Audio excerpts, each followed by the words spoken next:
Hey guys, we are at the second last day before the end of the beta, and I want to make a video about the unit that now, after I tried almost everything except the stuff that you unlock at level 50, I wish I built and I didn't, because they slow down, like the fact that I don't have them slow down the progress that I've made so far.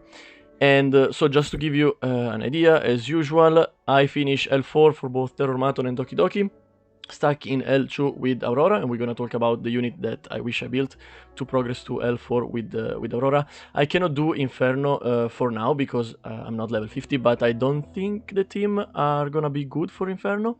Could be wrong, but I don't think I will be able to clear it. And then for the Grim Pursuit, I finish everything, and now I'm just waiting for level 50 to try Rengokutsu, and then a little bit of PvP also.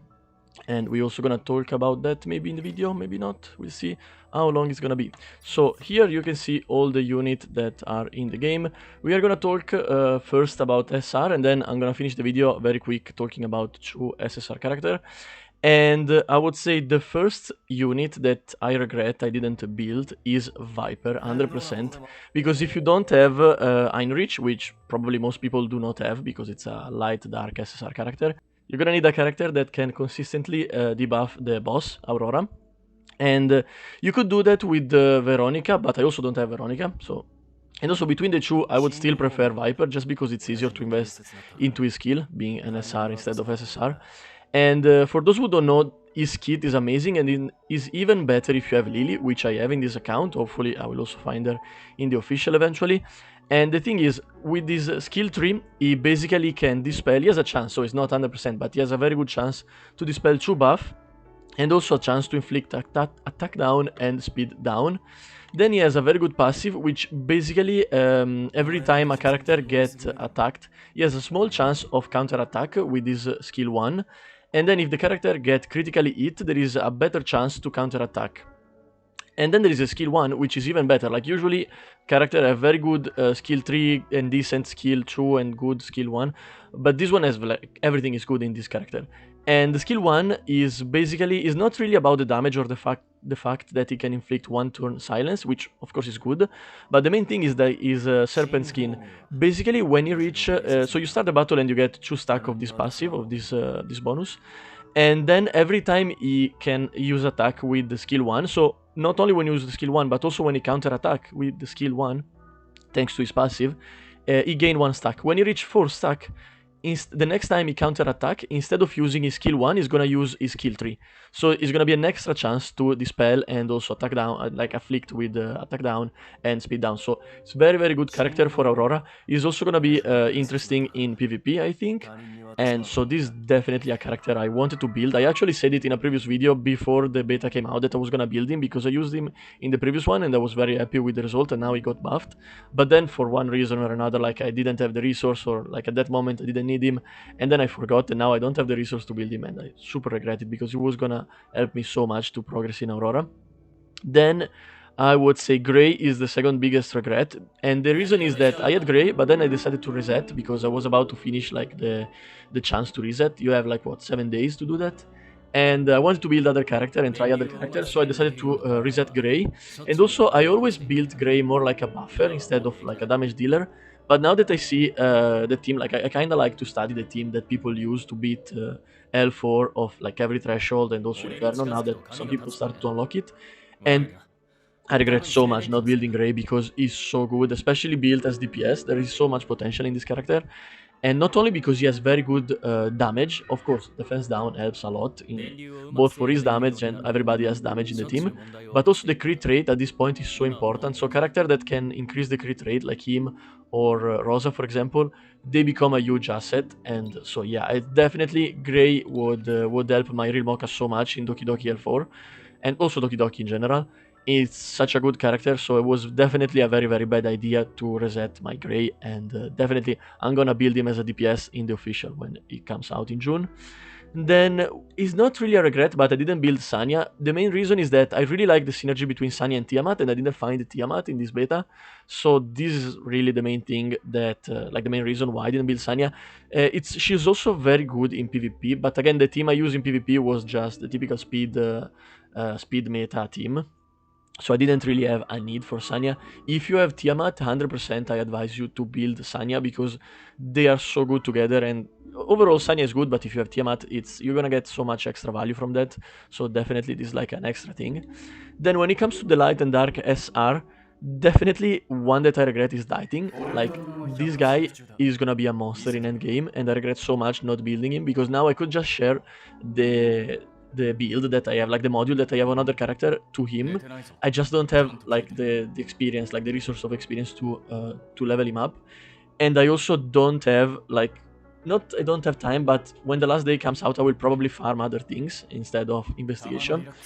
And yeah, that's a big regret because I think first of all it would probably be very very good for not only Terrormaton but also Aurora, which is the one that I care the most right now because I'm stuck there. And the kit is insane. Like, his skill tree is basically a nuke, and then when you attack a marked target, which is probably gonna be the boss, depending on the situation, but most likely, like I would say 99% of the case, the passive is gonna mark the boss, is gonna also do one extra attack with this skill 1. Then the passive that we were talking about is incredible, like it's ridiculously good. And basically, when the turn starts, Diting has the chance to mark the character with the lowest HP. And don't get fooled, like you might think, okay, but usually Terrormaton and Aurora, they have like they add the mob on the side. Yes, but especially for Aurora, they have so much HP that it's very unlikely that they're gonna be the lowest HP percentage character, like enemy in the field. For Terrormaton, it could be a little bit more tricky because the ad on the left is the one that usually you want to kill.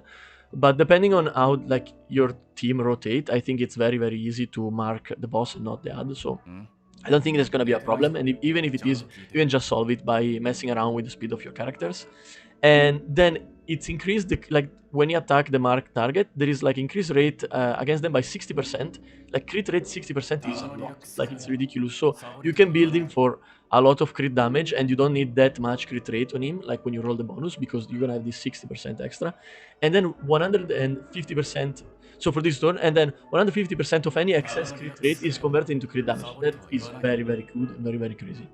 And then we have the skill 1, which is the one that you're actually gonna do after the skill 3 if you attack the marked target. And the skill 1 is good. It's not crazy like the other two, but still, it's gonna do 260% damage with 40% chance to inflict 2 turn vulnerable. So it's definitely is gonna set him up for the second round when you attack again, and that usually it's when you kill the target. Like it's gonna have so much extra damage. So very very good unit. I definitely regret not building him up because I think it would be insane. It's kind of similar to Victor, even if it's very different. What they do is similar. Like Victor, I see a lot of people building Victor as a nuke character, and it does that job very well.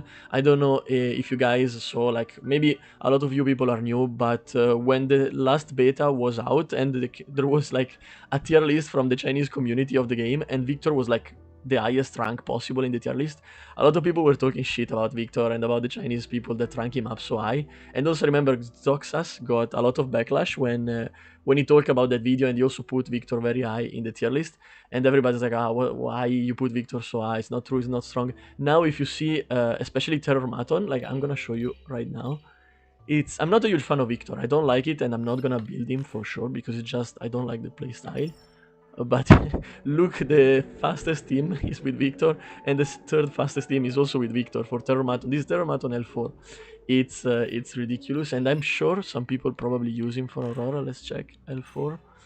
Let's see. Yes, Victor is also is the fastest one also for Aurora L4. This is ridiculous. It's very very strong. Of course, you need to know what you're doing. Like not everybody is gonna be able to build Victor and get that much value out of him. You need to know what you're doing, how to build him, and like the team around, like to have the best synergy out of him. But it's definitely a strong character. If you're curious about that, you can build him. I'm not gonna talk too much about him because again, I don't like it and I'm not planning to build him. But definitely, it's an interesting choice, and definitely you can do some crazy stuff with him. Then we have the last one that I built, but I built very late, is Marvell. Now, I know this is gonna be one of those controversial characters because a lot of people love him, a lot of people hate him, and the reason is that it's because it's that good, and it's that good in both PvE and PvP. Now, for the PvP part, is good now because of how the meta is evolving. I don't think it's gonna be that good in the future. Of course, in the official now, the beta almost finished, so there's not gonna be a future in the beta. But the same thing is gonna happen in the official game when it comes out. Marvell is gonna be a monster there in PvP, but then people are gonna find a way to counter that. It's not gonna be like speed is not gonna be the priority forever in the PvP, but in PvE it's so ridiculously good. And the reason is that it's very easy to build him, like to level up his skill. And skill 3, it's ridiculous. Like the amount of pushback that it gives to the enemy, and like also decreasing the effect resistance, so setting up the team for the rest of the CC that you probably have with other character in the team, it's ridiculous. And also the skill 1 is another steel meter. It's so strong. Maybe I don't remember if I have some video in the channel where I use him in PvE, but it's ridiculous. Like if you see a match with him in PvE or PvP, you're gonna understand why it's so strong. I think, like, let me check my team. I'm currently using him for almost everything. Like, yes, definitely for Terrormaton I use him. I use him for Aurora. I didn't use him for Doki Doki. Now, I also use him for Doki Doki, actually. I would say I don't copy this team that I use for Doki Doki L4 because it's very particular and I was just doing experiment. This is not like the ideal team for Doki Doki L4, definitely. As you can see, I use only Messiah as DPS, and usually you want to have 2 DPS in L4 to farm faster. As you can see, I only have 1 star, but I was testing stuff and this is the team that appeared now, but yeah, it's don't copy this team. And also for Shadow Flame Oyen, which is the last Green Pursuit that I unlocked so far, because I'm still not level 50. I also use Marvell there, and it's ridiculous. Basically, you pair up Marvell with Kraken, and the enemy team has almost no chance to play. Like a lot of time in PvP, the enemy team doesn't play, and also here in Oyen is so good because you want to froze the ad that he has, because otherwise they counter attack and they're very annoying. And you can do that fine with Kraken, but he adds so much value to that because he decreased the resistance to the CC for the other characters, and like the enemy characters, of course. And then it can also help you push back not only the ad that at that point are probably frozen, so you don't care about that about them that much anymore, but you can also keep pushing back Oyen as much as possible, and it makes the run so much easier. Like usually when I finish, my entire team is full HP or almost full HP, and so it's that good. I think it's very likely that it's gonna get nerfed, not because of the PvP aspect, but because of PvE. I think, I'm not sure, I cannot know what it's in the brain of the developer, but I think they didn't expect him to be that good in PvE. And so I would say there is a very, very huge chance that it's gonna get nerfed before the official comes out. Don't worry, it's when the patch note comes out, and it will, because for sure they're gonna balance some unit. I will make a video about that, so we're gonna talk more about Marvell if it gets nerfed, even if it doesn't. But yeah, it's I think there's a very good chance that they're gonna nerf him. Now, to be very, very quick about the SSR, one character that I found that I didn't build and I regret a lot is Beyontin. Beyontin has so much synergy with a lot of those characters that I mentioned from the SR, and the plan is that if I build them, I will most likely try to build also Beyontin in the official. Of course, I have to find her first, but hopefully I will. And the reason is that crit rate and crit damage is so important in this game, and her buff is so amazing because it not only increase the attack, but also the crit damage by a good amount, like 40% attack and 50% crit damage, plus all the fact that you can resurrect character with her. Like only her and Sania can do that, and I didn't build Sania, and maybe I will not also in the official, so definitely Beyontin and Revive is gonna be useful. And the second character that I didn't build is Elkid. Honestly, after the nerf, I thought he was gonna be decent, but not that good anymore. He's still very good. I was wrong about thinking that he was crippled by the nerf, because he got nerfed very bad, like very heavy, but he's still very, very good in both PvE and PvP. So probably is not gonna be my priority. If I had to choose between like Elkid and Beyontin, I would still give priority to Beyontin when the official comes out. But definitely, I think building Elkid eventually is gonna be quite important and quite useful. So that's it. Maybe before I finish, I also want to, I think I'm gonna speak about Freya in another video, but I see so many people in the chat trying to like say, oh, Freya's not good, Freya's not good, it's a waste, don't roll for Freya. I don't know why they're doing that. Like maybe they want to give wrong information to new player, but literally you can see every team I have in Threshold is with Freya. So my opinion is that Freya is crazy good. And also check, this is all the 3 Green Pursuit that currently I have where they drop Mythic Rarity, and you can see Freya is in literally every team.